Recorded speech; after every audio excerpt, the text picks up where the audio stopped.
porque compartir, aprender y combatir el machismo sale mejor cuando estamos juntas. Ahora empieza Mujeres en Sintonía, un programa de la Red Chilena contra la Violencia hacia las Mujeres. ¡Acompáñanos!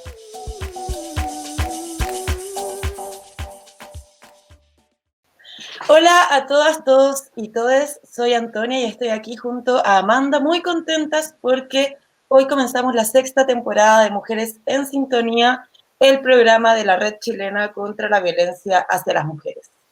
Sí, Antonia, sí, estoy muy feliz porque esta es la primera temporada en la que voy a estar y también me siento media desafiada porque sabemos igual que estamos en un contexto especial que también nos obligó a adaptar este formato que antes era radial para seguir reflexionando durante estos tiempos. Sí, bueno, y antes de comenzar, aprovechamos de saludar a Jocelyn, que hoy se encuentra en los controles. Jocelyn, Amanda y yo vamos a ir rotando entre las tres durante esta temporada, así que pronto van a poder volver a verla. Y les recordamos a todas las personas que nos están escuchando que podrán sintonizarnos todos los miércoles a las 11 de la mañana a través del canal de YouTube y de Facebook de la Red Chilena contra la Violencia hacia las Mujeres. Ambas cuentas llevan el mismo nombre, así que vamos a estar atentas a sus comentarios, sugerencias, observaciones y más. Así es. Y bueno, ¿por qué Mujeres en Sintonía decide volver? Volvimos porque queremos acompañar a todas las que están trabajando en sus casas, teletrabajando, cuidando, criando, haciendo trabajo doméstico. Pensamos que encontrarnos, pensar colectivamente, conocer el trabajo de organizaciones y activistas siempre nos hace bien y sobre todo en estos momentos donde hay tanto que pensar, hay tanto que analizar, hay tantas cosas pasando y también tanto apoyo que darnos entre nosotras y tanto que proponer desde una perspectiva feminista. Exactamente, Amanda, así que semana a semana vamos a estar con distintas invitadas para abordar diferentes aspectos de la vida. Otro motivo también de por qué queríamos volver es que este año la Red Chilena contra la Violencia hacia las Mujeres cumple 30 años de existencia, 30 años de activismo feminista, de trabajo en red y de organización, así que esperamos poder conmemorar estas 3 décadas en este espacio. Sí, y todos los capítulos vamos a tener información y análisis al respecto, de cómo ha sido la trayectoria de esta articulación que es la red durante estas 3 décadas de existencia y también qué hitos la han marcado y también, por supuesto, qué caminos ha recorrido el movimiento feminista paralelamente a este periodo de tiempo. Sí, y antes de comenzar a hacer este primer recorrido histórico del que hablábamos, les adelantamos que en algunos minutos más nos va a acompañar Francisca Barriga, economista e investigadora de Fundación Sol, con quien estaremos conversando sobre mujeres y las condiciones del empleo en Chile, qué entendemos por trabajo y, por supuesto, también estaremos analizando las medidas que ha tomado el gobierno durante la crisis. Sí. Bueno, pero como les contábamos en esta primera parte, vamos a hablar sobre estos 30 años que cumple la red. Vamos a darle un recorrido histórico, una pequeña pasada. La idea es seguir profundizando en los siguientes capítulos. No sé si quieres partir tú, Anto. Sí, por supuesto. Yo creo que primero dar un poco de contexto. La red nace en 1990, entonces el contexto que le antecede es la dictadura.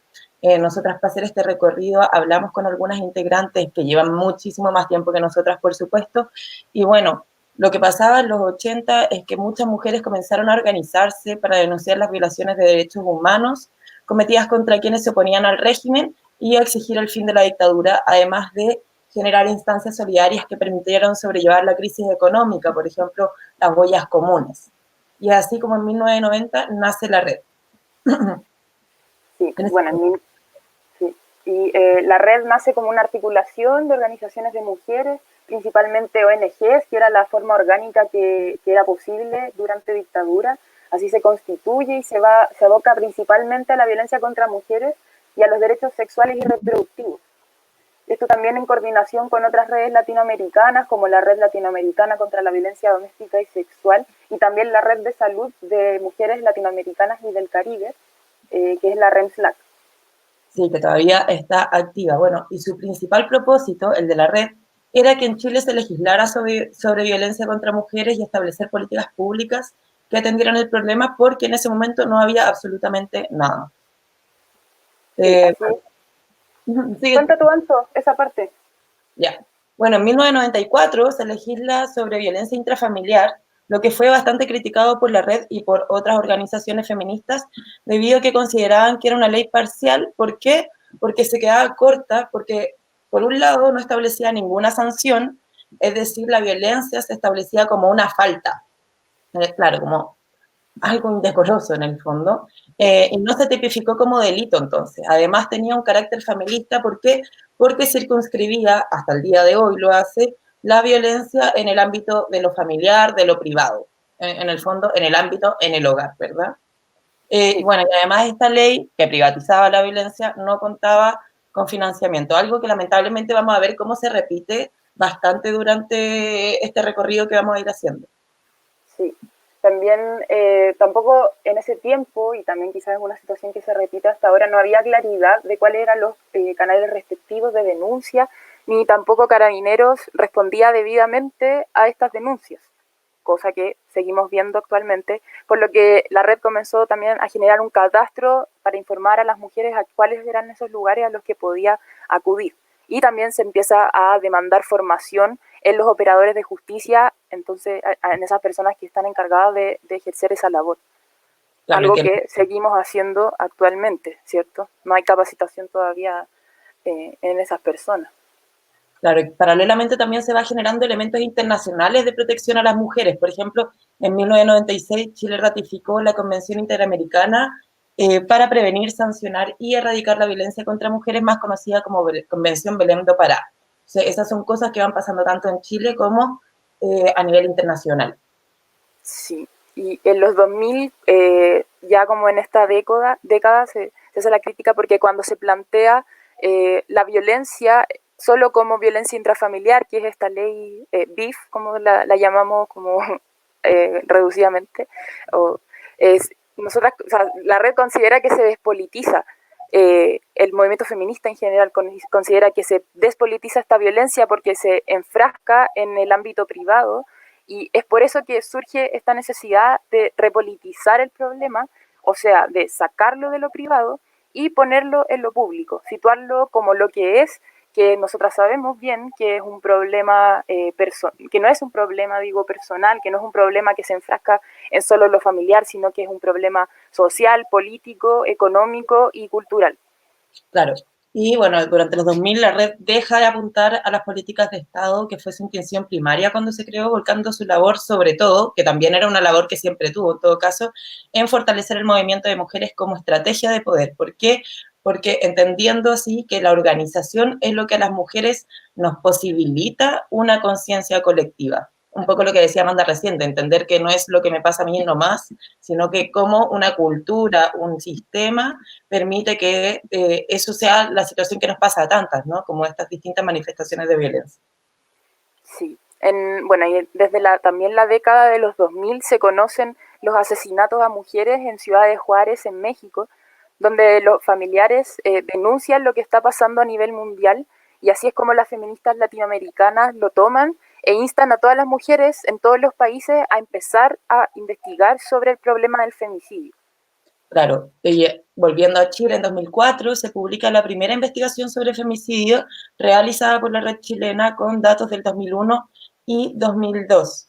Esta información, esta investigación que hace, se basa en información generada por la Crónica Roja principalmente. Imagínense, es súper como irónico porque por un lado está el pésimo tratamiento muchas veces de los medios de comunicación que exponen los asesinatos de mujeres como algo morboso, pero también era de las pocas herramientas que había para poder recabar esa información. Entonces, se empieza a recabar información generada por la prensa de la época referida a mujeres, a los asesinatos de mujeres, y también se empieza a hacer una revisión de los expedientes judiciales del 2001 y 2002, y así se empiezan a comenzar a reconstruir los casos desde la teoría feminista sobre femicidio, lo que permite que se identifiquen, por ejemplo, las causas más frecuentes por las cuales los hombres mataban a mujeres, y lamentablemente son causas que seguimos viendo que se repiten, que son, por ejemplo, el sentido de propiedad y pertenencia de las mujeres, eres mía o de nadie, la inferioridad, la como inferiorización de las mujeres, que nuestras vidas es menos importante, y que, bueno, claro, como esta idea de que su dominación es tan grande que pueden incluso decidir si pueden acabar o no con nuestras vidas. Claro. Paralelamente, se va planteando que, y se va viendo, ¿cierto?, que pese a que la violencia intrafamiliar que se había legislado antes no consigna género, son principalmente las mujeres quienes denuncian este delito, ¿cierto? O sea, que hasta ese momento no era delito. Entonces, pese a que existe una neutralidad en estos conceptos, que violencia intrafamiliar, por ejemplo, violencia conyugal, son las mujeres las que más generan o hacen este tipo de denuncias. Claro, empieza a darse cuenta que hay una direccionalidad entre agresor, agredido, quién agrede y quién es la agredida, independiente de la neutralidad de los conceptos. Y en ese mismo sentido, en 2005 se modifica la ley de violencia intrafamiliar y se crea el hiper criticado delito de maltrato habitual. Para la gente que nos está escuchando y que no sabe lo que es el maltrato habitual, en el fondo, para que la violencia se considerara delito, había que acreditar que era algo que se repetía, que era algo habitual, que era algo frecuente, que permanecía en el tiempo. Y bueno, recién ahí eso lo permite tipificar como delito, el cual debe ser además calificado por el Tribunal de Familia antes de pasar directamente a la Fiscalía, lo que además es algo muy engorroso y que las feministas durante todo este tiempo, incluido ahora, hemos criticado y hemos apuntado, o sea, cómo el sistema judicial entorpece la búsqueda de protección de las mujeres, como de protección de las mujeres en el Estado, ¿no? Sí. Y bueno, el 25 de noviembre del 2005 se convocó a la primera marcha por el Día Internacional contra la Violencia hacia las Mujeres. Articuladas en 8 regiones del país, levantan la consigna que es "Las mujeres decimos basta", que también visibiliza las exigencias que se le hacían a las mujeres en ese momento cuando querían denunciar, ¿cierto? Y bueno, la Red Chilena contra la Violencia hacia las Mujeres sigue convocando hasta hoy esa marcha todos los 25 de noviembre. Sí, bueno, siempre en ese mismo sentido se hicieron campañas puntuales sobre violencia contra mujeres en torno al 25 de noviembre, pero eran súper acotadas, hasta el 2007, que si quieres tú cuentas, Amanda. Sí, pues el 2007 se inicia la campaña Cuidado, el machismo mata, y durante este tiempo la red crece enormemente en vínculos con organizaciones, o sea, la tarea de fortalecer el movimiento fue altamente cumplida por esta nueva acción, que es la campaña, que era una campaña pública y callejera también. Entonces se generan vínculos con alrededor de 60 organizaciones del país y también alrededor de 200 organizaciones son las que solicitan estos carteles que son, como sale ahí en la imagen que está mostrando la Yose, estos carteles negros con amarillo y se van año a año posicionando la campaña que hasta el día de hoy sabemos que es una herramienta importante de activismo y que es súper como reconocible en muchos espacios feministas, sobre todo también. Así es, bueno, originalmente esta campaña estaba pensada de larga duración, y esa larga duración inicialmente era de 3 años, y que querían trabajar 3 líneas de trabajo principalmente: femicidio, violencia sexual y violencia simbólica. En ese tiempo violencia simbólica era algo como súper lejano, no se tenía mucha idea de qué significaba la violencia contra mujeres en el plano simbólico, y sabemos que la violencia contra mujeres tiene distintas manifestaciones y que, por ejemplo, que a las mujeres siempre nos invisibilicen o nos manden a, no sé, hacer las tareas domésticas o de cuidado, o siempre se nos representen cosificadamente, es parte de la violencia simbólica. En ese tiempo era algo mucho más difuso. Bueno, y el objetivo era establecer una relación entre estas manifestaciones de violencia y dar cuenta que respondían a los mismos patrones, es decir, dominación, sentido de propiedad, inferiorización. Una vez que acabaron los 3 años, en 2009, la Asamblea de la Red Chilena contra la Violencia hacia las Mujeres, que se hace siempre todos los años, decidió que no podía terminar todavía la campaña porque había sido muy útil para el activismo, para visibilizar distintas manifestaciones de violencia, y que tenía que ser una campaña aún más larga que permitiría ampliar la mirada hacia diferentes ámbitos. Sí, y recién en el 2010, luego de 6 años de la publicación de la red, se tipifica el femicidio. Sin embargo, la ley solo se quedó dentro del concepto de violencia intrafamiliar y contempla como femicidio solo los femicidios íntimos, es decir, aquellos que son cometidos por cónyuges, por excónyuges o convivientes o también exconvivientes, ¿cierto? Y si bien la ley permite identificar esta manifestación extrema de violencia hacia las mujeres, explicitando que son las mujeres las que son víctimas de esta extrema violencia, ¿cierto? Se mantuvo privatizado ese problema, no se amplía a lo público, donde sabemos que las mujeres son igualmente asesinadas por lo que... Ahí te dejé de escuchar. ¿Seré yo solamente? Maybe se quedó con la Amanda. Bueno. Recién... Por los hombres, ¿cierto? ¿Ahí? ¿Estoy? ¿Me ¿Estamos? No estamos. Le había quedado pegada, pero parece que volviste, así que... ¿Volví? Ya. Pucha, sí, es que mi internet no funciona tan bien. Ya. Entonces no sé en dónde se quedaron. Nos quedamos que se sigue, en el fondo sigue privatizado el problema, incluso cuando se manifiesta esta forma extrema contra las violencias, contra las mujeres, ¿cierto? Y no se considera tampoco esos femicidios que son cometidos por hombres que no necesariamente tienen una relación íntima, familiar o de pareja con la mujer que terminan asesinando. Así es. Bueno, esa ley ahora sufrió algunas modificaciones, se amplió la ley Gabriela, pero eso es algo que pasó 10 años después, o sea que todavía no está ni siquiera en conversaciones y que el registro de la red de femicidios siempre fue muy diferente al registro oficial, al registro del ministerio, por lo mismo, porque nosotras sabíamos que más allá del vínculo entre agresor y agredida, lo importante era que hay una cultura que le permite a los hombres sentirse con el derecho de arrebatar una vida porque se supone le pertenece, ¿no? Entonces, bueno, en 2010 también lo que sucede, además de la promulgación de la ley de femicidios, es que se cambia el nombre de la red. ¿Por qué? Porque hasta ese momento la Red Chilena contra la Violencia hacia las Mujeres era conocida como Red Chilena contra la Violencia Doméstica y Sexual. Y se cambia porque se cree que es necesario tener un nombre que realmente expresara lo que la red hacía, estar en contra de la violencia contra las mujeres en todos los ámbitos, no solamente en el sexual o en el doméstico. Sí.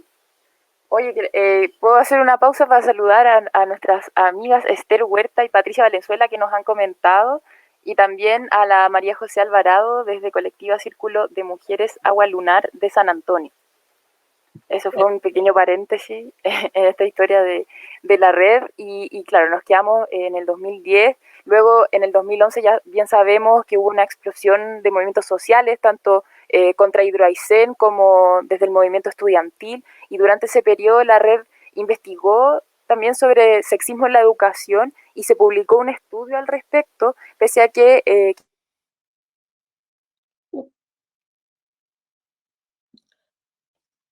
No, se quedó de nuevo pegada la Amanda, parece. Así que, Amanda, voy a continuar yo y cuando te despegues hacemos un cambio, ¿ya? Bueno, hace el primer estudio de educación no sexista, donde analiza los libros que da el Ministerio de Educación.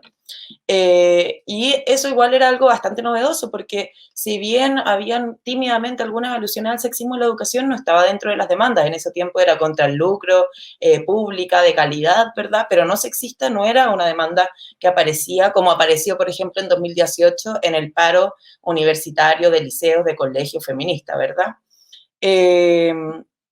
Entonces no era algo tan masificado. De hecho, siempre recuerdo una compañera que nos decía que preguntando en la calle a mujeres que entendían por distintos conceptos, muchas veces preguntaban qué era sexismo y pensaban que era gente que era muy sexy. O sea, era algo que no estaba tan conocido, no era tan conocido o pensado como hoy día, o tan masivo al menos.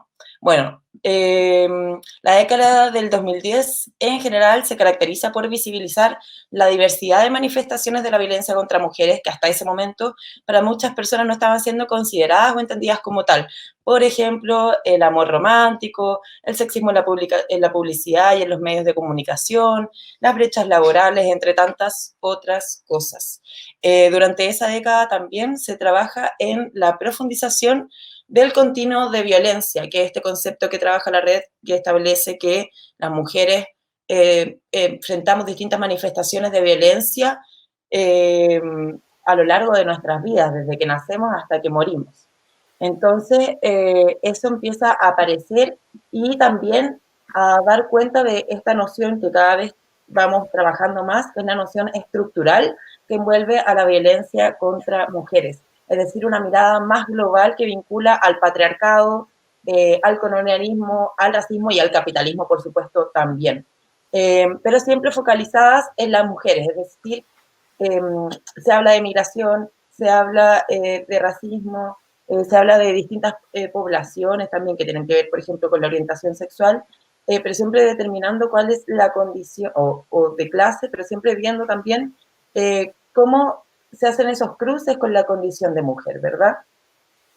Amanda, te enchufaste, qué bueno.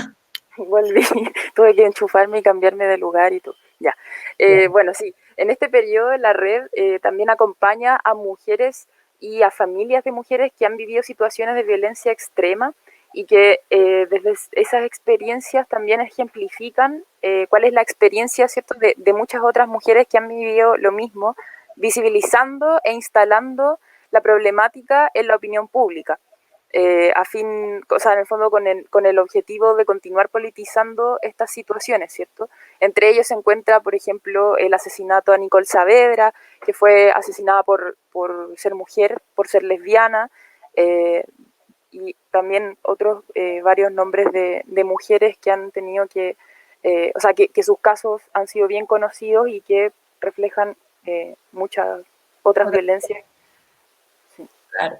Durante este tiempo también ha habido un avance en la organización. ¿Por qué? Porque surgen más organizaciones de mujeres y feministas, por lo que comienza a crecer y diversificarse la articulación aún más, porque hay organizaciones de mujeres afrodescendientes, lesbianas, migrantes, muchas más que antes no solo no eran tan numerosas en la red, sino que además no eran tan numerosas quizás en el país y en el mundo. Este último tiempo se ha caracterizado por la proliferación de distintos colectivos gremiales, estudiantiles, como de distintas poblaciones, ¿verdad? Lo que ha sido muy rico también para el movimiento feminista. Sí, entonces, bueno, la perspectiva de la red es la transformación social. Por eso la articulación entre organizaciones sociales y también su implicancia en los movimientos sociales es central, ya que es a través de estas alianzas con organizaciones afines y movimientos también que se va dibujando este horizonte, ¿cierto? Que implica ampliar la mirada y dar cuenta de que a las mujeres nos afectan todas las problemáticas sociales también, y que hay especificidades en cada problemática también por ser mujer, ¿cierto? Por tener la vivencia de ser mujer, y que es una cuestión que se construye hace siglos, y cómo también vamos visibilizando esa experiencia específica en cada uno de los espacios en los que habitamos, que son todos, y al final somos la mitad de la población, nada más y nada menos. Bueno, ese fue un recorrido como narrado en realidad y como medio accidentado con la virtualidad, ¿no? De lo que han sido estos 30 años de la Red Chilena contra la Violencia hacia las Mujeres, y por supuesto queremos que este espacio sea un lugar donde también podamos ir profundizando al respecto, conmemorando estos 30 años con ustedes. Nos pueden acompañar con el hashtag que vamos a ir poniendo también, que son hashtag 30 años haciendo red, porque creemos muy importante el trabajo de las compañeras que llevan tanto tiempo trabajando para que nosotras tengamos más posibilidades y así una cadena hermosa, ¿no? Bueno, y para que las personas que quieran saber de estas publicaciones, de los distintos libros que ha publicado la red en ese tiempo, pueden entrar a www.nomasviolenciacontramujeres.cl, ahí sale el banner apareciendo en sus pantallas. Así que ya, nos vamos a la segunda parte del programa. Sí, sería una entrevista, ¿cierto? Fue algo que anunciamos. Ahí está, la Francisca. Ya salió en pantalla. Hola Amanda, hola Antonia. ¿Cómo está ahí? Bien, ¿y ustedes? Bien, Bien. Oye, la Francisca es investigadora de la Fundación Sol, economista, y viene acá porque como la invitamos, ¿cierto?, a ser parte de este primer capítulo de la 6ª temporada de Mujeres en Sintonía, porque el 1 de mayo, hace ya, 13 días, estuvimos conmemorando el Día del Trabajador y la Trabajadora, y el domingo pasado fue el Día de la Madre. Entonces nosotras pensamos que es súper imperioso hablar del trabajo, desde qué entendemos por trabajo, qué es el trabajo no remunerado, que también contempla la tarea de los cuidados, ¿cierto? ¿Cuáles son las condiciones de empleo a las que se enfrentan las mujeres que habitamos este país? Entre otras varias cosas que queremos ir conversando con la Francisca. Así es, Francisca, muchas gracias por estar aquí con nosotras. Sí, muchas gracias por la invitación y les agradezco mucho también toda su labor desde la Red Chilena contra la Violencia hacia las Mujeres. Ha sido una organización fundamental en la lucha feminista de los últimos años en Chile, así que se los agradezco también. Maravilloso. Así nos vamos con los agradecimientos también a Fundación Sol y el maravilloso estudio que sacaron. ¿Por qué? Porque durante marzo de este año Fundación Sol sacó un nuevo estudio, ¿verdad?, del que fuiste correalizadora, Francisca, que se llama No es amor, es trabajo no pagado, un análisis del trabajo de las mujeres en el Chile actual. Parte del título es una frase de la pensadora feminista Silvia Federici, quien ha insistido en el rol central que tiene el trabajo doméstico y de cuidados para el sostenimiento de las sociedades, ¿verdad? Tareas que recaen casi exclusivamente en las mujeres o mayoritariamente en las mujeres. ¿Qué considera este estudio como trabajo, Francisca, y por qué? Sí, bueno, como ustedes dicen, en marzo con la Fundación sacamos este estudio tratando de relevar tanto las labores remuneradas, ¿cierto?, que tienen las mujeres, como las no remuneradas, porque consideramos y entendemos que existe toda una red de cuidados y de labores domésticas que está completamente invisibilizada y por lo tanto desvalorizada, que permite sostener al final del día la vida, ¿cierto? Y permite sostener, por lo demás, la producción que falsamente fue separada de toda esta esfera reproductiva. Claro. ¿Aló? ¿Me escucha? Ah, ¿la Amanda sigue Sí. acá? Sí, yo sigo, pero estaba muteada. Sí. Sí. Oye, y bueno, en el estudio ustedes dicen que se ha hecho, y tú misma comentas recién, que se ha hecho esta separación entre esta esfera productiva y reproductiva. Oye, perdón, se me va a apagar el computador, necesito enchufarlo. Yo voy. Bueno. En el estudio ustedes, claro, dicen que se hace esta separación entre la esfera productiva, que es el trabajo asalariado, ¿verdad?, y la reproductiva, es decir, una separación entre el trabajo remunerado y entre el trabajo doméstico y de cuidado, y que esta separación entre ambas esferas está pensada para excluir a las mujeres de las áreas asalariadas o para establecer jerarquías, ¿verdad?, lo que se conoce como división sexual del trabajo. ¿Nos podría explicar un poco este proceso y de qué hablamos cuando decimos división sexual del trabajo?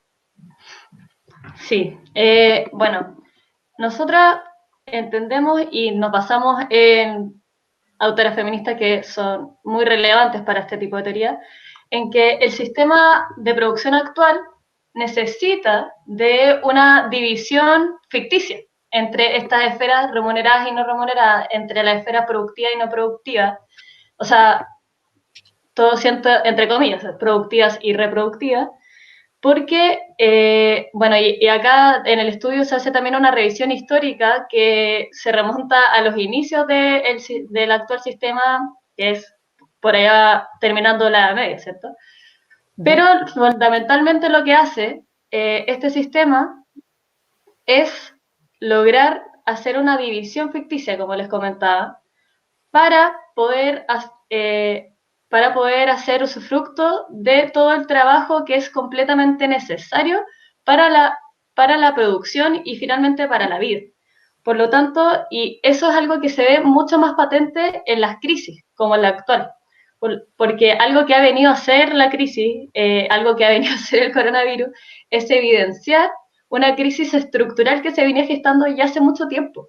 Porque esta crisis estructural se explica por mecanismos propios del sistema de producción, ya que este sistema actual, que se basa en la división sexual del trabajo y por lo tanto en jerarquías, solamente puede funcionar con un ataque permanente a la vida humana y a la vida no humana. La vida no humana la vemos como, evidentemente, la explotación de todo nuestro ecosistema a través de procesos extractivistas que hoy en día se ven muy, muy evidenciados. Y cuando hablamos de, y esto basándonos mucho desde la economía feminista, cuando hablamos del ataque a la vida humana, estamos hablando de la explotación necesaria del trabajo. Y esto se ve tanto en el ámbito remunerado y fundamentalmente en el no remunerado. Por lo tanto, cuando entendemos que este sistema y los mecanismos propios de este sistema están basados en... están basados fundamentalmente en este ataque, entendemos que es una crisis estructural y por lo tanto tenemos que cambiar el foco de estudio desde los mercados a las labores que efectivamente están sosteniendo la vida, que se propone que son las labores de cuidado y trabajo no remunerado. Sí, ahí en eso a mí me impactó harto una cifra, bueno, varias de las cifras del estudio que invitamos a leer igual porque está muy bueno y muy completo, que dice esta cifra que si las personas clasificadas como inactivas por quehaceres del hogar fuesen medidas como ocupadas, la tasa de participación femenina en el empleo subiría cerca de un 50% a un 68,8%. Lo encontré súper impactante porque, claro, siempre se considera como, la gente siempre piensa y que por quedarme en la casa y trabajar en la casa, no trabajo, ¿cierto? Como no considerar como trabajo este trabajo que se realiza diariamente, que es el de los cuidados y de las tareas domésticas. Exactamente, y en ese sentido también otro dato que sacamos en el estudio es que de las personas que se declaran inactivas, y bueno, es súper necesario poder cuestionar todos estos conceptos, ¿cierto? O sea, el concepto de inactiva, de ocupada o desocupada, siendo que estamos trabajando muchísimo fuera de los mercados, ¿cierto? Pero las personas que se dedican inactivas en el mercado laboral remunerado, un 97% de las personas que se declaran inactivas por quehaceres del hogar son mujeres. Entonces, en ese sentido, se une con la cifra que tú nos comentabas, justamente ese gráfico, que tú nos comentabas porque no se está observando que, y esto es algo súper clave que tratamos de transmitir con el estudio, que el ingreso hacia el mercado laboral no es emancipatorio. Porque en el fondo lo que hace el ingreso al mercado laboral es entrar en trabajos precarizados y por otro lado no te libera de los trabajos remunerados, no remunerados, domésticos y de cuidado que se dan dentro de los hogares. Claro. Qué complejo también, porque sabemos, por ejemplo, que un problema importante muchas veces para mujeres que enfrentan situaciones de violencia es, por ejemplo, no tener una salida económica. Entonces, ¿cómo podemos hacer eso? Porque también entendemos muy bien lo que plantea el estudio. O sea, claro, por otro lado también se ha hablado de la doble y triple jornada que asumimos las mujeres, ¿verdad? Que pasamos del trabajo remunerado a la casa, cuidar a los niños, a las niñas, a los enfermos, a las enfermas, a mantener en el fondo las distintas tareas que significa sostener una vida en un hogar, ¿verdad? Entonces, como por ahí, ¿cómo le damos esa salida? Y también revisando el estudio, queríamos preguntarte que se abordan algunos conceptos como, por ejemplo, feminización, tanto del trabajo no remunerado como también de los empleos asalariados. ¿Qué significa eso? ¿Qué rol juega y qué características tiene el trabajo asalariado, particularmente de las mujeres en Chile? Bacán. Sí, muy claves las dos intervenciones que son súper complejas de abarcar, pero para un poco cerrar y redondear el argumento de por qué las mujeres están, al final no hay una emancipación dentro del trabajo remunerado, podemos ver que, y tal como lo plantea el estudio, a fines del siglo pasado empieza a entrar, hay una entrada masiva de mujeres al mercado remunerado, ¿cierto? De hecho, en Chile, del 2005 al 2010, la tasa de participación femenina pasa de un 37 a un 50%, solo en 5 años. Esa tasa después se mantiene. Y eso, mucha gente diría como, esto es una buena noticia. Pero es súper necesario revisar cuáles son los empleos que se generaron los últimos 10 años ocupados por mujeres para ver dónde estamos, en qué puestos estamos ocupando. El 60% del 1.079.000 nuevos empleos ocupados por mujeres, el 60% de ellos tiene altas probabilidades de ser precario. ¿Por qué? Porque un 30% son asalariadas externas, es decir, subcontrato. Mujeres que no pueden tener un diálogo directo con la persona a la que le están prestando servicio, que la cambian habitualmente de lugar, por lo tanto les cuesta mucho poder tener, por ejemplo, una asociación sindical, entre muchas otras precariedades, y el otro 30% son cuentapropistas. Y la mayoría de ellas, a diferencia de lo que se puede creer, que es como una profesional dentro de su hogar trabajando en un emprendimiento, que eso puede ser una caricaturización de los nuevos empleos que se pueden estar generando, la mayoría de ellos son de baja calificación y de tiempo parcial, justamente, probablemente para poder compatibilizar. Por lo tanto, cerrando ese argumento, efectivamente vemos cómo el trabajo remunerado no está emancipando, sino que justamente está posicionando en niveles de mayor precariedad a las mujeres. Por lo tanto,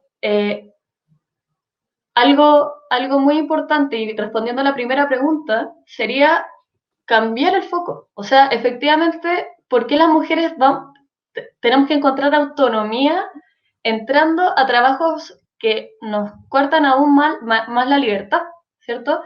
Que nos cortan aún más las condiciones materiales de vida. Entonces, al final, al poder cambiar el foco del mercado a la sostenibilidad de la vida, lo que se hace es apostar por visibilizar y valorizar todas aquellas labores que efectivamente son necesarias para vivir. Es decir, la crisis nos está diciendo que las labores que son necesarias son las de salud, son las de enseñanza, son las de higiene, que generalmente está feminizada, ¿cierto? Y por lo tanto precarizada. Y eso nos lleva a la segunda pregunta, que sería, ¿por qué estas labores, o sea, por qué se dice que hay una feminización? Porque ya explicamos un poco por qué está la feminización de los trabajos no remunerados, ¿cierto? Sí. ¿Por qué se dice que hay una feminización de la clase trabajadora y finalmente del mercado laboral? Y esto es súper interesante y muchas veces no se dice. Que en el fondo desde las teorías feministas se ha planteado que el éxodo, o sea, en el fondo la entrada masiva de las mujeres hacia el mercado laboral, ha generado que, como las mujeres, y como les comentaba, como las mujeres en general, se ven obligadas a aceptar peores condiciones laborales, condiciones que tienen que estar a tiempo parcial, muchas veces sin contratos, para poder hacer una compatibilización. Eso lo que hace es rodear y en el fondo hace un efecto foco, por decirlo, con los otros tipos de trabajo, porque este sistema de producción necesita de trabajos que cada vez tengan mayor flexibilización. Y es una palabra que hemos escuchado mucho últimamente, ¿cierto? En el fondo, que haya una mayor flexibilización, que los horarios sean distintos, y al final se dice que eso te va a poder ayudar a ti como trabajador o como trabajadora, pero todos sabemos que si es que no hay una verdadera incentivo a la organización, eso finalmente nos va a liquidar, porque no tenemos un poder de negociación con nuestros empleadores. Por lo tanto, lo que se dice es que hay una feminización del mercado laboral, ya que las mujeres, al verse obligadas a aceptar malas condiciones, al final lo que hacen es tener un efecto en otros tipos de trabajo.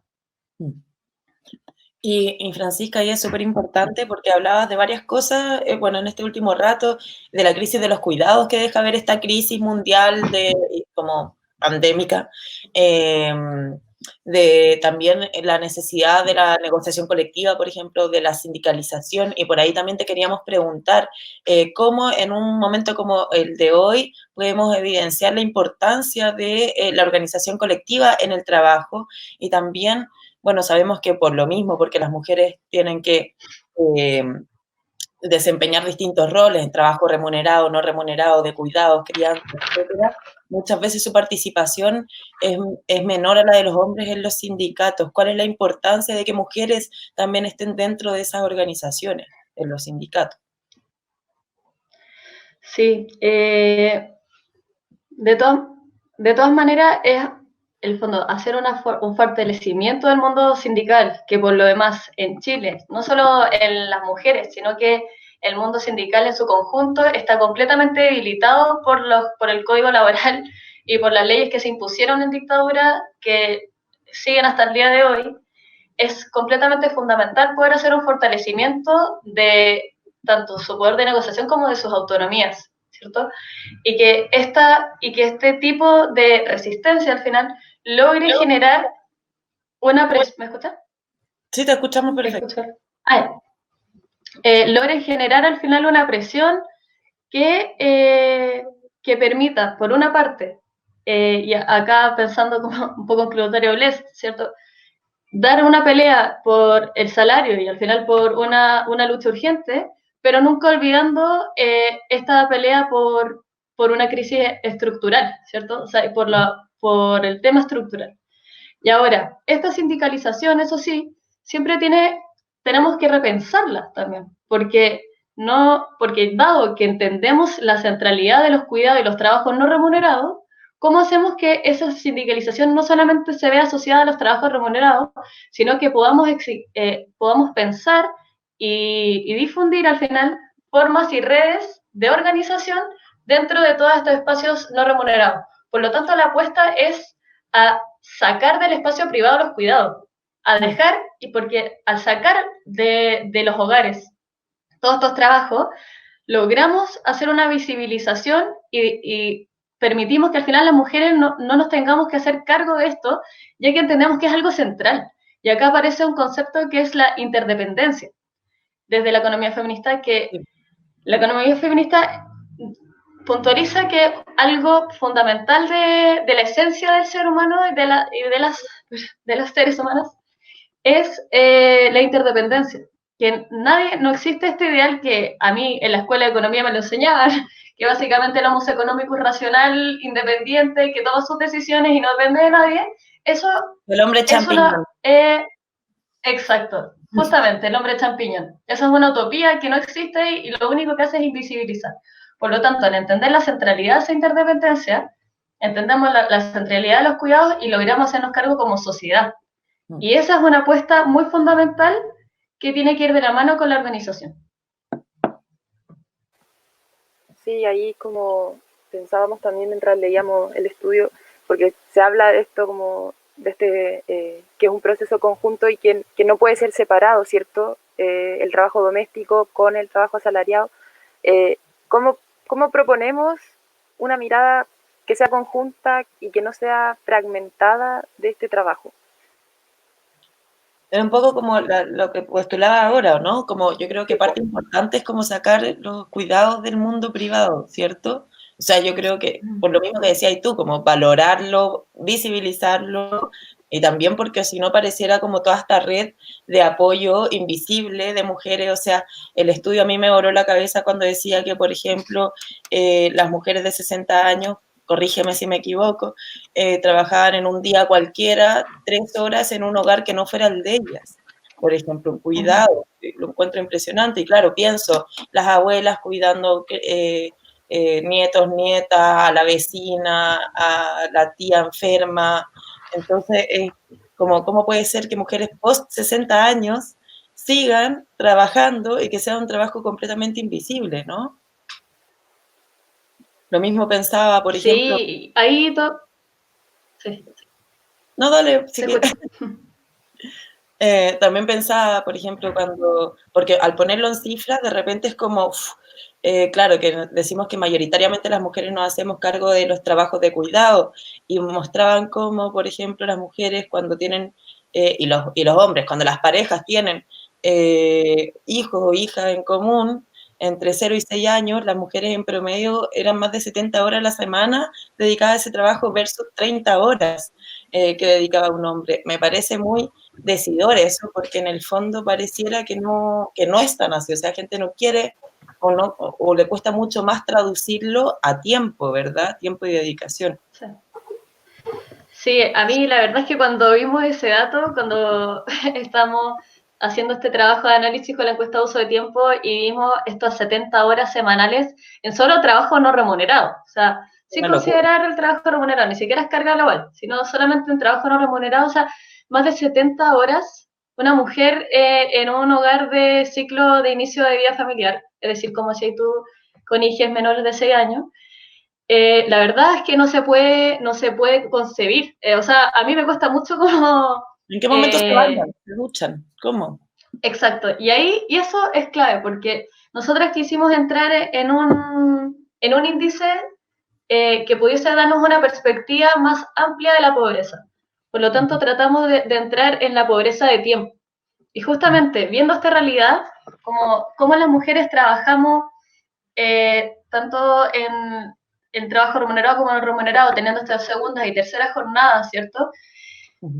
Pensamos en lo que nos hicimos la misma pregunta: ¿en qué momento la gente duerme? O sea, ¿en qué minuto las mujeres no estamos teniendo tiempo para el autocuidado, para el aseo, etcétera? Por lo tanto, al entrar en análisis de estos índices de pobreza de tiempo, si consideramos la línea de pobreza como una jornada y media de jornada laboral legal a la semana, es decir, 67,5 horas, si consideramos las personas que trabajan más de esa línea de la pobreza y la consideramos como en pobreza de tiempo, vemos que si vemos el tiempo de carga global de trabajo, es decir, la suma de trabajo remunerado y no remunerado a la semana, vemos que el 53% de las mujeres está en pobreza de tiempo. Claro, que ahí se puede ver la carga de trabajo, como la carga global de trabajo, como las mujeres es mayor a la de los hombres. Y el 36% de los hombres caería en pobreza de tiempo. Es una locura, y al considerar solamente el trabajo no remunerado, al pensar que hay personas en la carga global de trabajo que están solamente ocupadas, al considerar el tiempo solamente dedicado a un trabajo no remunerado, aún un 20% de las mujeres siguen en pobreza de tiempo.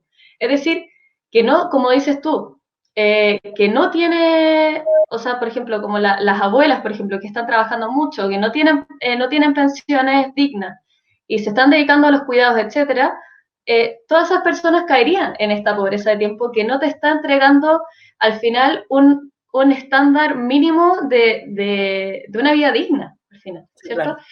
Y vemos cómo esa carga global de trabajo que observábamos antes en el gráfico anterior, si lo analizamos por tramos etarios, es bastante brutal.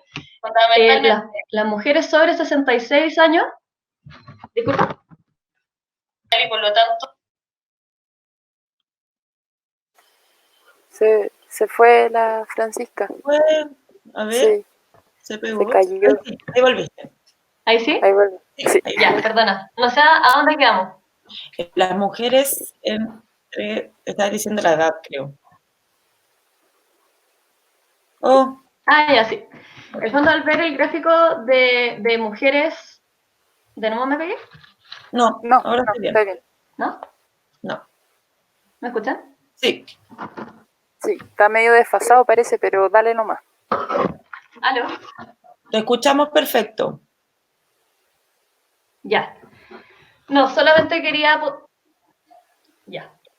Solamente quería puntualizar todo el nivel de carga que tienen justamente las mujeres sobre 66 años, que presentan 59 horas a la semana de carga global de trabajo. Por lo tanto, también es hacer un cuestionamiento a los sistemas de seguridad social, ¿cierto? Y cómo los sistemas de seguridad social no están tomando en consideración todo este tipo de trabajo. Por lo tanto, vemos que las mujeres se están pensionando con 45.000 pesos. O sea, la mitad de las personas en marzo se están pensionando con pensiones muy, muy bajas, sobre todo las mujeres, y no les alcanza porque en el fondo esto no se consideró trabajo. Así de sencillo. Todo lo que hicieron durante toda su vida y que siguen haciendo, no se considera un trabajo digno de generar una pensión o de participar en los sistemas de seguridad social. Claro.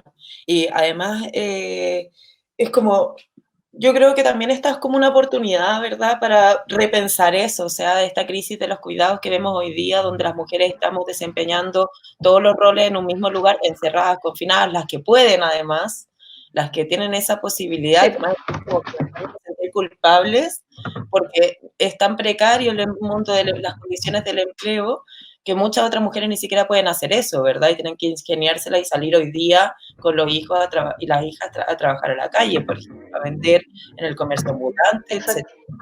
Eh, y por esa misma línea te queríamos preguntar, claro, este momento nos deja esa posibilidad de repensar, de visibilizar esta red de cuidados invisible, no reconocida, no valorada. Y por otro lado, vemos las medidas del gobierno. Queríamos saber cuáles son las posturas o cuáles son las apreciaciones que hay desde Fundación Sol sobre, por ejemplo, la ley de protección del empleo, el seguro de protección en horario o los montos del presupuesto de emergencia, del ingreso familiar de emergencia. Sí. Yo las estoy escuchando un poco mal. ¿Ustedes me escuchan bien? Yo te escucho perfecto, pero Sí, no se sé. escucha bien. Ya. ¿Sí? De todas maneras escuché la pregunta, Ya. pero la he escuchado un poquito entrecortada. A ver. Nada que... Sí, vemos que justamente, como tú dices, primero que nada las mujeres están en una posición súper compleja porque muchas de ellas, o sea, hay una proporción de ellas que no es la mayoría definitivamente, pero que está haciendo teletrabajo, por lo tanto se ven con mayor expresión sus labores y sus dobles jornadas porque se fusionan los espacios de trabajo remunerados o no remunerados, sobre todo considerando el cierre de escuelas, el creciente colapso de los sistemas de salud por el coronavirus. Por lo tanto, aquí se encuentra mujeres en una posición súper compleja. Pero por otro lado, dado la falta de respuesta de las autoridades, hay muchas mujeres y personas en general que han tenido que salir de sus hogares poniendo en riesgo su salud por no obtener unas condiciones mínimas de estabilidad, ¿cierto?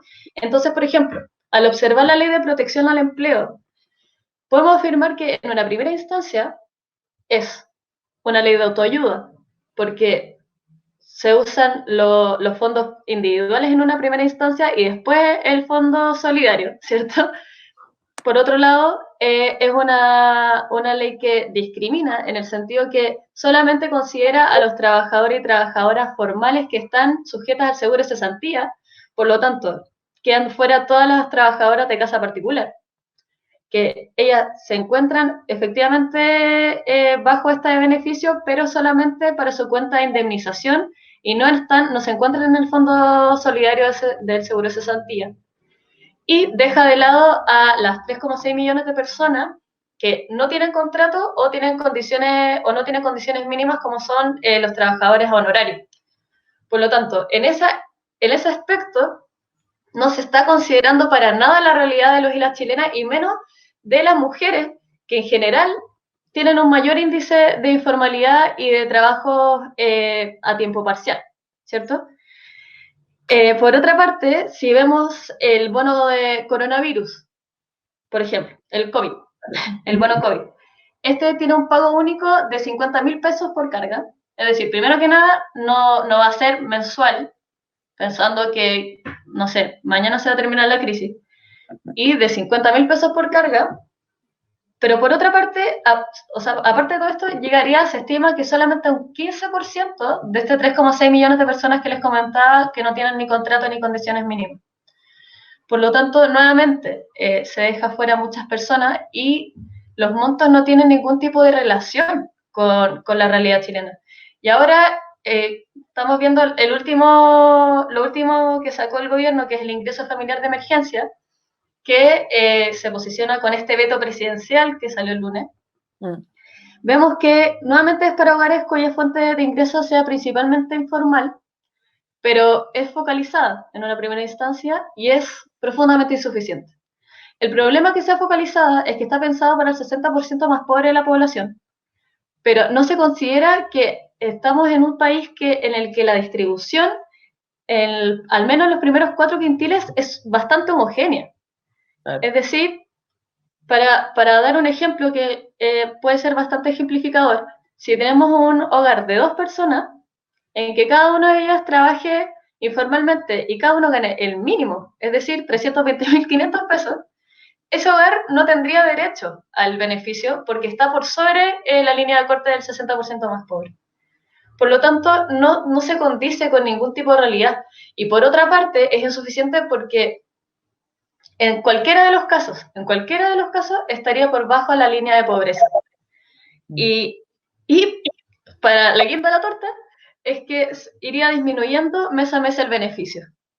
Por lo tanto, si el primer mes, para los hogares unipersonales, por ejemplo, el beneficio correspondería a un 38% de la línea de la pobreza, y los hogares de 4 personas o más representaría el 58% de la línea de la pobreza, ese beneficio iría disminuyendo en el segundo y en el tercer mes. Por lo tanto, el gobierno no se está haciendo cargo de la realidad de los y las chilenas, no tiene ningún parámetro de comparación con la línea de la pobreza y menos con el nivel de gasto con el fondo de un país que tiene niveles de vida tan altos, costos de vida tan altos, perdón. Entonces, al no estar entregando estabilidad, está obligando a los hogares, está obligando a las mujeres a salir de los hogares, ¿cierto? Para poder mantener y para poder llegar a fin de mes, para poder parar la olla finalmente. Claro. Por lo tanto, no se está entregando en un mínimo de condiciones, ninguno. Francisca, y de hecho Fundación Sol plantea entonces que a corto plazo es el Estado quien tiene que hacerse cargo de entregar ciertas garantías mínimas, ¿verdad?, y de seguridad para todas las personas, pero que a mediano plazo debiese ser el 1% más rico de Chile, este 1% que acumula un montón de riquezas, ¿verdad?, y que es muy dispar a una gran mayoría de personas que vive en situaciones económicas de bastante precariedad, mucho esfuerzo y muy bajos sueldos, si es que los existen, etc. ¿Cómo podría llevarse a cabo esto? Sí, en el fondo, justamente, como comentábamos, el gobierno tiene que hacerse cargo de entregar mínimo de estabilidad. Por lo tanto, tiene que haber una renta básica que esté acorde a al menos la línea de la pobreza, ¿cierto? Que se extienda por los meses que dure esta crisis, no solamente un pago único o 3 meses, sino que pueda lograr tener condecirse con los tiempos de crisis, ¿cierto? Y efectivamente tenemos que ver quiénes van a pagar esta crisis, porque sistemáticamente, históricamente, la crisis la han pagado las trabajadoras y los trabajadores, a través de la deuda, a través de su trabajo precario, a través del hambre. Por lo tanto, tenemos que exigir que esta vez la crisis no la paguen las trabajadoras y trabajadores y sí la pueda pagar el 1% más rico que tiene concentrado en este minuto el 33% de los ingresos del país. Muchas gracias, Francisca, por esas aclaraciones y también por poder compartir como las reflexiones y los resultados que arrojó el estudio. La gente nos preguntaba a través de los comentarios cómo se llama el estudio. Se llama No es amor, es trabajo no pagado, un análisis del trabajo de las mujeres en el Chile actual. No sé, Francisca, si te gustaría agregar algo, por ejemplo, las redes sociales de la Fundación, el sitio web donde puedan encontrar el estudio y más material.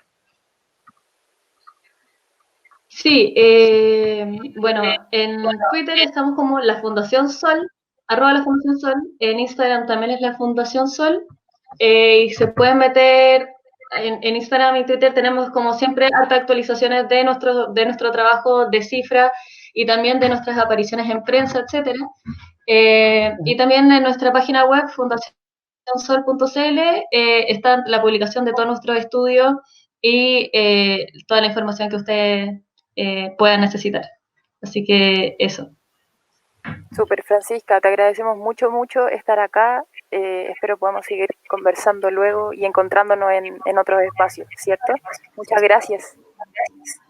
Muchas gracias. Sí, les agradezco muchísimo la invitación y nuevamente agradecerles todo su trabajo como red. Les admiro un montón y creo que son muy fundamentales. Así que muchas gracias. Muchas gracias. Para ustedes también, a todas. Sí, aguante. Bueno, muchas gracias por habernos acompañado en este primer capítulo de esta sexta temporada de Mujeres en Sintonía. Y antes de terminar, vamos también a leer los comentarios de las personas que nos estuvieron acompañando. Muchas gracias por estar con nosotras en este primer capítulo. Estábamos medias nerviosas porque es un formato nuevo. A veces se nos quedaba pegado el computador, la banda se tuvo que cambiar de lugar, ahí estuvimos medio accidentadas, pero con convicción. Claro, siempre convicción. Oye, nos llegó un comentario en algún momento que no alcanzamos a mencionarlo con Francisca respecto al no pago de pensión de alimentos, ¿cierto? Eso es un temazo que nosotras siempre hemos dicho que también es una forma de violencia contra las mujeres y que es necesario que haya responsabilidad de todo tipo en los hombres también, en que paguen esa parte que claramente tiene implicancia directa en la crianza, ¿cierto? Bueno, saludamos a todas las chiquillas que nos han comentado desde Conce, desde Curicó, también desde México. Agradecemos a todas las personas que nos han visto. Vamos a dejar el link del estudio en nuestro Facebook, en todas nuestras redes sociales. Y agradecer mucho, y yo muy contenta de estar aquí y que nos sigamos encontrando los miércoles en la mañana, ¿cierto?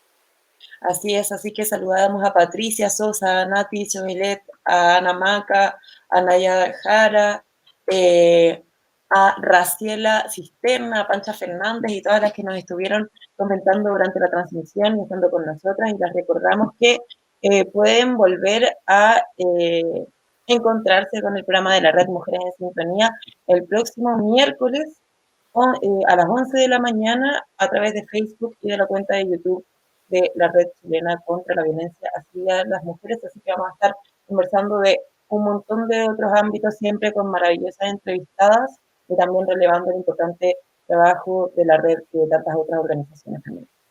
Sí, recordad también que en Twitter somos @mujeresred y en Instagram mujeres.red. Y en Facebook, bueno, ya saben, Red Chilena contra la Violencia hacia las Mujeres. Así es, sí. El web está por ahí dando vueltas, así que también pueden encontrar ahí todo el material. Muy contentas, nos despedimos, agradecemos nuevamente y nos veremos el próximo miércoles a las 11, misma hora, mismo lugar, en sus casas. Cuídense mucho. Adiós. Chao. Chao.